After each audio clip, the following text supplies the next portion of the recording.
In this video, let's talk about how to write a Fiverr gig title that is attractive. And I'm going to give you a checklist of things that you have to do in a title for your gig. And of course, you only have 80 characters or less in which you can write your title. So you cannot accomplish everything. Like you cannot write everything.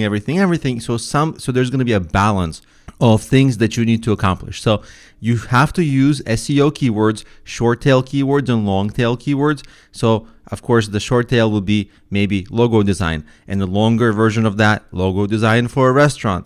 And an even longer version of that will be logo design for an Asian restaurant.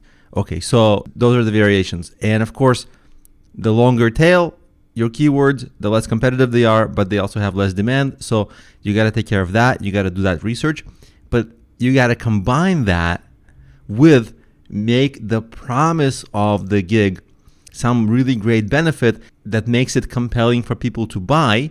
And in case you are in a competitive niche, you have to have possible differentiation. So an example of a possible differentiation would be like right now in the design world, there's a thing like flat logo design.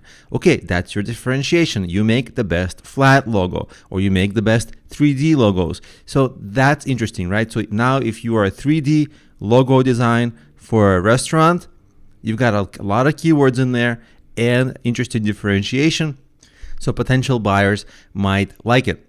Now let's look at an example of my gig. Here's a gig that I have ranking pretty well for the keyword affiliate marketing. And you see again, if you just put like affiliate or even just affiliate without the word marketing, it will give you some ideas like Amazon affiliate marketing, affiliate link promotion. So I could have used that. I didn't use that because my gig is specific. My gig is unique in this bunch.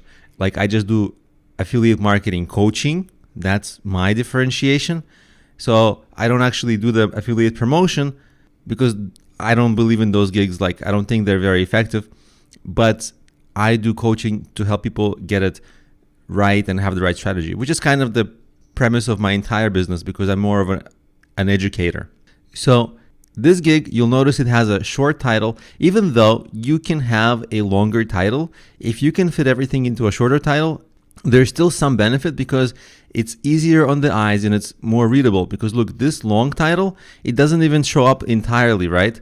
You see that dot. So it doesn't make sense to people. And if it doesn't make sense, how can it be attractive?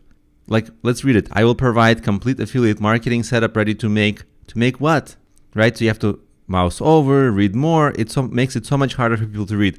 Whereas if I have a shorter title, of course, I'm missing out on keywords and I'm missing out on some other things, but it's clear and the value is clearly communicated. So that's one benefit. Now notice it says in every one of these, I will. I will is not part of the 80 characters. If I edit the gig title, like here I am in the dashboard of this gig, if I edit it, you see if I get rid of all of it, it says 0. But if I put it back, it says I used only 36 characters. So I can use way more characters, but the words I will, they actually appear there by default on Fiverr. What that means for you is the phrasing of your gig title has to account that they will say I will in front of it. So your sentence has to make sense like that together. That's an important thing and some mistake people get wrong every once in a while. Like for example, if I get rid of the word provide, and if the gig was just affiliate marketing coaching, which makes sense on its own as a title, but it doesn't make sense if it says, I will affiliate marketing coaching. Now that no longer makes sense.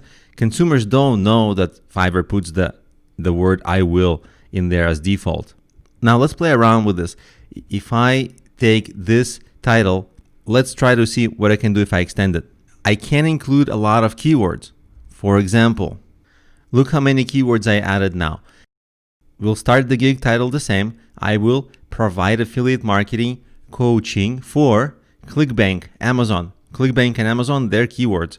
For passive income, that's a popular keyword. So you see, there's a huge amount of keywords. I didn't do it in this case. I just decided to keep my gig title short. And either way is okay. As you saw, it's ranking, it's making some sales. So it's not bad, but this just goes to show that you have options and either way is okay. Most likely, if I had thought about it a little more, I would sort of add the words passive income in there or try to do something like that, as long as Fiverr lets me do that, because sometimes Fiverr doesn't want you to put words like money or income or revenue in there, even though sometimes it's possible. So as long as Fiverr allows that, then passive income is a fantastic keyword, and maybe it would be equally as good to add that.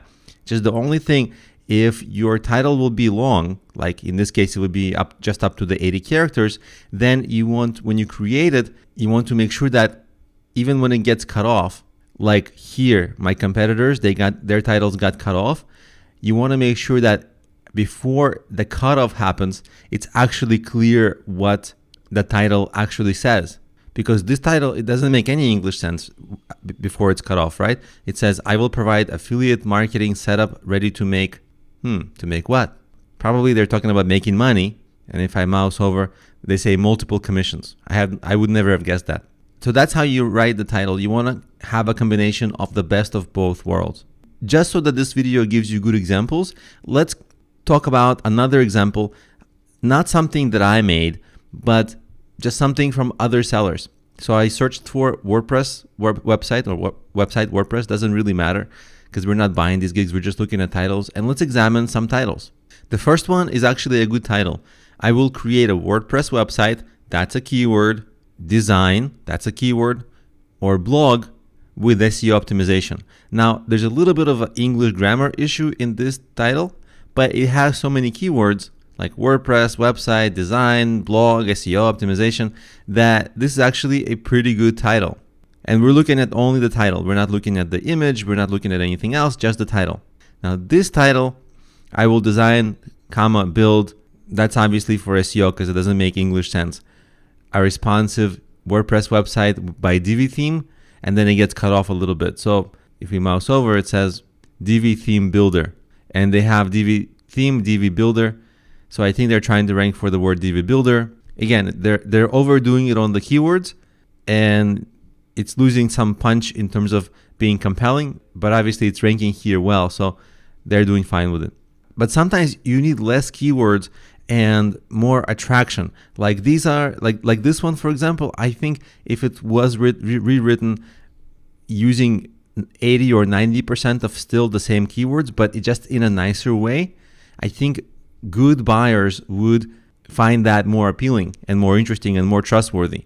Because part of these titles says that the freelancer doesn't have command of the English language, which is actually a part of the buying decision for a lot of buyers, because they'll have to communicate with the seller.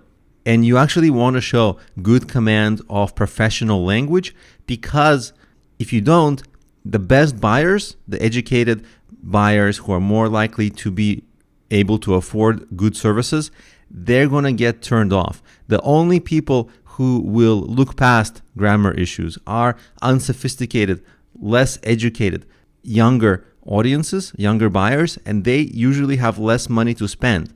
Now, I don't want to generalize, but statistically, that is a true statement. So when you're creating your titles, keep in mind, you might be getting some buyers, but if they're like not the best buyers, or they seem to be all broke, or they seem to be just inexperienced, that's because maybe the best buyers are going somewhere else. And likely it's because maybe something in your title or description or image is turning the best buyers off. And that's actually hard to test, but it's really true very often. So my suggestion would be that yes, it's easy after a while to become good with keywords, as you're seeing these buyers are becoming good with keywords, but you also have to write a compelling title for people who are intelligent, because they make up the best buyers.